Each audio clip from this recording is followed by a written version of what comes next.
Здравствуйте, уважаемые зрители моего канала.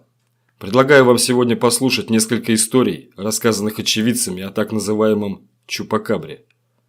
История первая.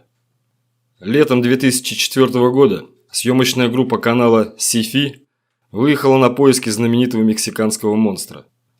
Они ехали целой колонной, состоявшей из легковых, грузовых машин и внедорожников.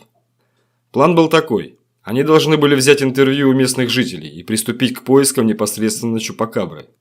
Оставив за спиной город Сан-Хуан, вереница машин затратила около 2 часов, чтобы добраться до того места, где проживала женщина, которая якобы видела это чудовище.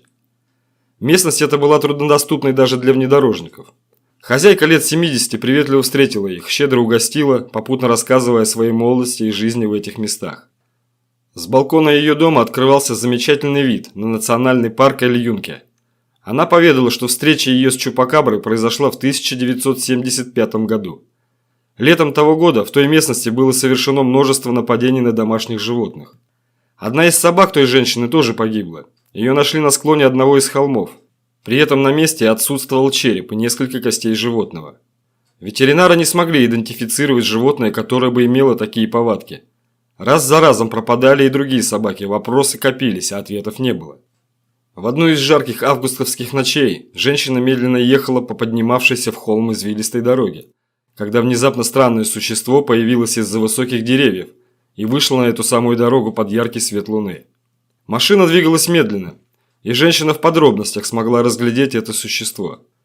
По ее словам, оно было похоже на летучую мышь, только ростом 1,5 метра. Чудище не спеша двигалось по дороге, размеренно ступая сильными мускулистыми ногами по нагретому за день асфальту. Также женщина разглядела, что на спине у него были сложены 2 крупных крыла, а на пальцах лап, похожих на человеческие руки, имелись довольно большие когти. Из приоткрытой пасти торчали желто-белые клыки. Но больше всего женщину напугали глаза этой твари. Они сияли красноватым огнем и смотрели прямо на нее. Какое-то время чудовище стояло неподвижно, а затем, расправив свои огромные перепончатые крылья, подпрыгнуло и взмыло вверх. Ударяя крыльями с невероятной силой, существо быстро поднялось на довольно большую высоту и скрылось из вида. Несмотря на то, что описания Чупакабры довольно часто разнятся от свидетеля к свидетелю и редко упоминается наличие у него крыльев, местные жители уверены, что в тот год именно эта тварь наводила ужас на округу. И именно ее повстречала женщина той ночью на горной дороге. История вторая. Некто Доминик, хозяин одного из ранчо в Пуэрто-Рико, владеет не только стадом крупного рогатого скота и многочисленными козами и свиньями, но также имеет небольшую стайку павлинов, которые спокойно расхаживают у него по двору. В 1998 году с павлинами случилось нечто странное. Сразу 4 птицы были убиты довольно странным способом.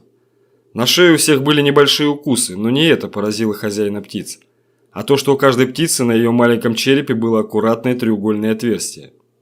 Озабоченный нападением на своих драгоценных питомцев, Доминик стал тщательно их охранять. Каждую ночь он ложился спать рядом с их загоном, чтобы не допустить новых нападений. Это принесло свои результаты, и птицы погибать перестали, но по словам Доминика, Чупакабра все же приходил несколько раз к месту ночевки птиц. И он сам видел эту тварь во всей ее красе. В первую же ночь что-то прокралось к загону, и хозяин услышал характерный звук раздираемой металлической сетки. Он направил туда свет своего фонарика и увидел довольно близко от себя большое существо размером в 1,5 метра, коричневого цвета. Сначала оно стояло на четвереньках, но при попадании на него света от фонаря встало на задние лапы. Существу, видимо, не понравился яркий свет, и оно угрожающе зарычало. Одновременно с этим из его шеи и спины поднялся ряд острых шипов. При виде этого чудовища Доминик застыл на месте и даже не подумал о том, чтобы взять стоящую рядом винтовку. Чупакабра же стоял на задних лапах и раскачивался из стороны в сторону, пристально смотря на Доминика. Постояв так некоторое время и как будто раздумывая, нападать или нет на человека, он в конце концов опустился на четвереньки и убежал в темноту. В последующие 3 недели Чупакабра не являлся к павлинам, но Доминик видел его в сумерках рядом со своей фермой, сидевшим в зарослях. При попытке подойти к нему ближе, тварь растворялась в темноте. Вскоре оно перестало приходить к ферме, и хозяин раньше больше его не видел. История третья. Село Воздвиженка Оренбургской области. Весной 2005 года всего за несколько ночей погибло около 30 овец и огромное количество кур. Все погибшие животные выглядели одинаково. 2 отверстия в области шеи и полное отсутствие крови. Жители села пребывали в панике, такого тут отродясь не было. Ни о каком чупакабре селяне никогда и слыхом не слыхивали. Люди стали бояться выходить вечером на улицу. Те, кто посмелее, стали дежурить по ночам, чтобы хоть как-то обезопасить своих животных от нападения неведомого хищника. Однажды таким дежурившим ночами людям удалось заметить существо, которого до этого там не встречали. По свидетельствам очевидцев, оно было ростом больше метра, двигалось странными прыжками, черного цвета и с глазами, отдающими в темноте красным цветом. Справедливости ради надо признать, что и само чудище боялось человека и всячески избегало встречи с ним. Зато мимо собак проходило спокойно, те даже пикнуть не смели, боялись. Но увидев идущего человека, немедленно спасалась бегством.